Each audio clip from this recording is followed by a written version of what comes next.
César Cidade Dias.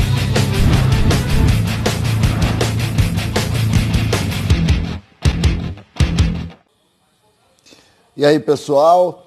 Semana começa quente no futebol, especulações dão conta de uma possibilidade de um jogador do Grêmio ir jogar na Itália. E é sobre isso que nós vamos falar aqui neste momento. César Cidade Dias falando de Grêmio aqui no YouTube, papo de gremista para gremista. O jornal Corriere dello Sport, da edição de domingo na Itália, indica uma possibilidade de negociação de um jogador do Grêmio. Segundo esse periódico, o Napoli virá a Porto Alegre para fazer uma proposta por Everton.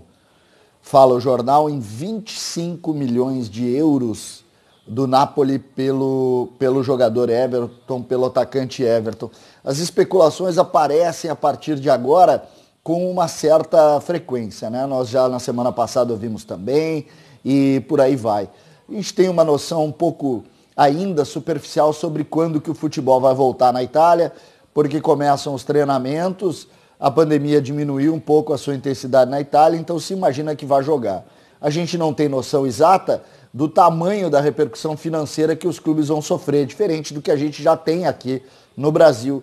Nós sabemos que o Grêmio, por exemplo, deve perder na casa de 100 milhões de reais de receita até o final do ano, o que representa uma grande dificuldade, o que permite até que uma proposta bem abaixo do que a gente imaginava fosse chegar pelo Everton. Por que e nessa matéria do Corriere dello Sport, por que fala na possibilidade de Everton?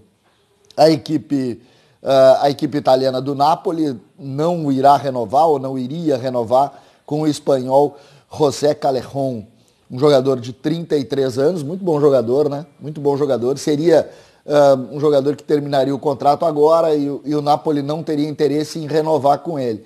E a partir daí buscaria na figura de Everton o jogador para ser o extremo pela esquerda e dar a velocidade que a equipe napolitana precisa. Vejo com um pouco de dificuldade, acho o Everton muito mais jogador do que o espanhol, apesar de saber da sua qualidade, mas não vejo assim com tanta possibilidade essa negociação. Assim.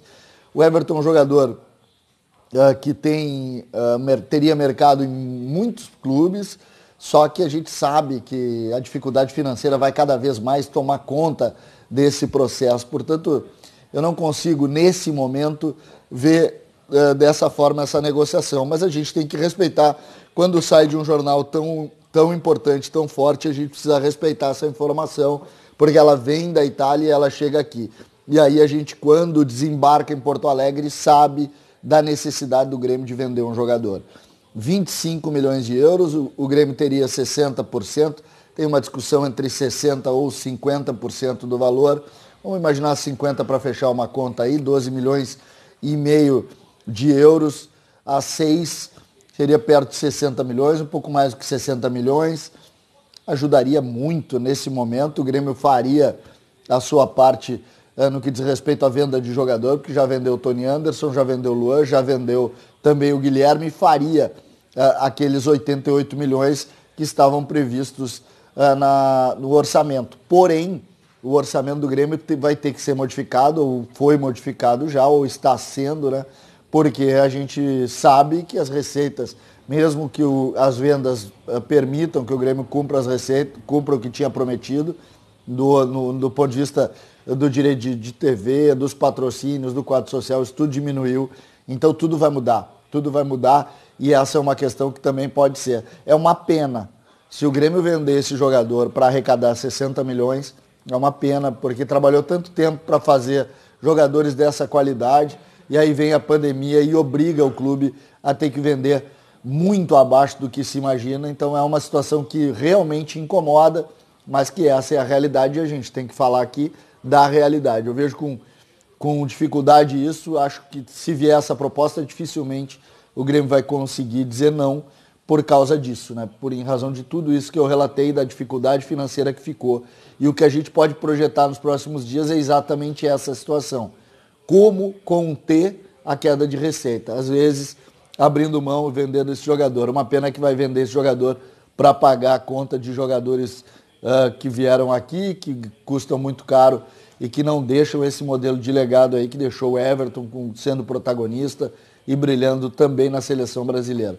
São situações que a gente precisa colocar. E aí, você trocaria Everton por Callejón? Essa é a discussão da hora. Um abraço e até a próxima.